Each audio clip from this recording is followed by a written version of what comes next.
Voti validi 2.360.000. I sì 2.102.969.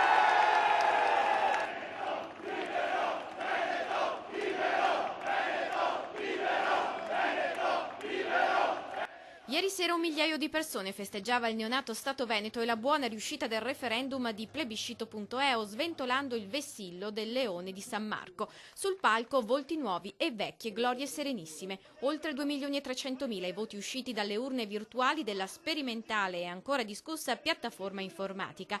Il giorno dopo la grande festa, a Piazza dei Signori si sveglia con gli slogan ancora nelle orecchie, con le TV ancora impegnate sul campo, e il leader del movimento espone le prime strategie politiche e fiscali. Io credo che il primo atto sarà la formalizzazione del decreto di esenzione fiscale totale. La Lega raccoglie firme per chiedere l'indipendenza, Indipendenza Veneta fa altrettanto. Sfrutterete il momento, farete massa critica, tutti i movimenti indipendentisti insieme o no?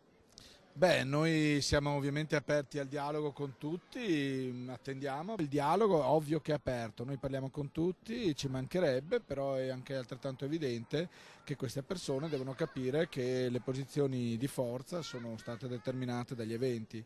I voti insomma stanno tutti in questa piazza, gli altri sono solo dei contenitori oramai vuoti. Noi gli abbiamo già risposto a questo, noi abbiamo più voti di Zaia. Quindi se vuole viene lui. Dialogo aperto, ma la neoinsediata magistratura politica è forte e fa capire che vuole dettare le nuove regole del gioco politico in vista dell'Election Day. Intanto spiega anche le piccole e concrete novità del Veneto indipendente. Fra poco come capirà uno straniero che è arrivato in Veneto? Beh, succederà probabilmente la stessa cosa che succede quando si va in Austria. Ricevi un SMS sul tuo telefonino che ti avvisa benvenuto in Veneto, le tariffe dell'operatore, ovviamente di riferimento, sono tal dei tali. In Veneto le autostrade saranno gratis, per cui chi esce dall'Italia si troverà il casello dell'autostrada per pagare il balzello delle autostrade italiane, mentre in Veneto potrà viaggiare tranquillamente gratis.